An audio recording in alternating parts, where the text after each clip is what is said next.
चीन की चालबाजी गई बेकार। 31 अगस्त को की हालात बिगाड़ने की नाकाम कोशिश। बम हिल पर कब्जा चाहता था चीन। भारत के बहादुरों ने चीन की कोशिशों को किया नाकाम। चीन की नापाक हरकतें जारी है। वो अपनी हरकतों यानी कि घुसपैठ से बाज नहीं आ रहा। इसका सबूत इसी बात से मिल जाता है कि उसने 31 अगस्त को लाइन ऑफ एक्चुअल कंट्रोल पर हालात को बिगाड़ने की कोशिश की थी, लेकिन भारतीय सेना की मुस्तैदी ने इसे नाकाम कर दिया। चीन की कोशिश तब की थी जब दोनों देशों के कमांडर हालात सुलझाने के लिए बातचीत कर रहे थे। विवादित इलाके में भारत का पूरा कब्जा।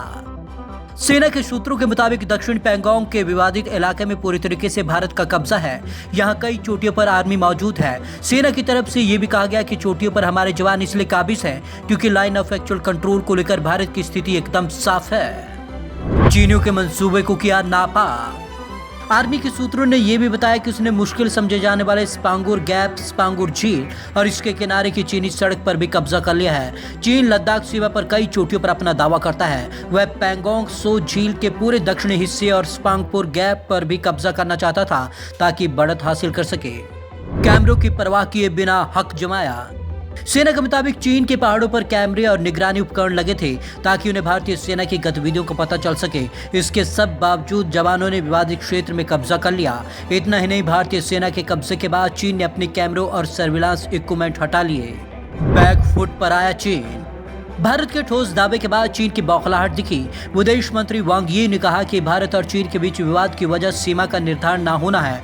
इसके चलते हमेशा समस्या बनी रहेगी। फिर भी हम भारत को बातचीत के जरिए मुद्दा सुलझाने के लिए तैयार हैं। वहीं विदेश मंत्रालय के प्रवक्ता हुआ जिनयुंग ने कहा, दोनों पक्षों को तथ्यों को ध्यान में रखना चाहिए ताकि द्विपक्षीय रिश्तों में कोई अड़चन न आए।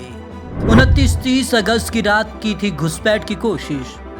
रक्षा मंत्रालय ने सोमवार को एक नोट जारी कर चीन की धोखेबाजी के बारे में बताया। इसके मुताबिक 29-30 अगस्त की रात चीन के करीब 500 सैनिकों ने एक पहाड़ी पर कब्जे की कोशिश की थी, जिसे भारतीय सेना ने नाकाम कर दिया।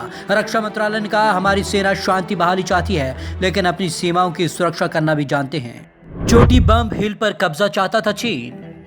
सेना के अधिकारियों ने बताया कि चीन का इरादा अपने इलाकों की ब्लैक टॉप नाम की पहाड़ी के सामने वाली भारतीय चोटी पर कब्जा करना था। इसके बाद चुशुल में बड़े इलाके में चीन की पकड़ मजबूत हो सकती थी। चीन के सैनिक उस निचले इलाके में डटे हुए हैं जो 3 चोटियों पर बैठे भारतीय सैनिकों की निगरानी में है। चीन की चोरी और सेना जोरी। चीन ने उल्टा दोष मरते हुए कहा कि भारतीय सैनिकों ने वार्ता में बनी आम सहमति का ध्यान नहीं रखा। हम मांग करते हैं कि भारत अपने सैनिकों को पीछे हटाए। चीन 3 इलाकों से पीछे नहीं हट रहा। आर्मी और डिप्लोमेटिक लेवल की कई राउंड की बातचीत के बावजूद चीन पूर्वी लद्दाख के फिंगर एरिया, देपसांग और गोगारा इलाके से पीछे नहीं हट रहा। चीन के सैनिक 3 महीने से फिंगर एरिया में जमे हुए हैं। अब उन्होंने बंकर बनाने और दूसरे अस्थायी निर्माण करने शुरू कर दिए हैं। Bureau report, Punjab Kesari TV, Chandigarh.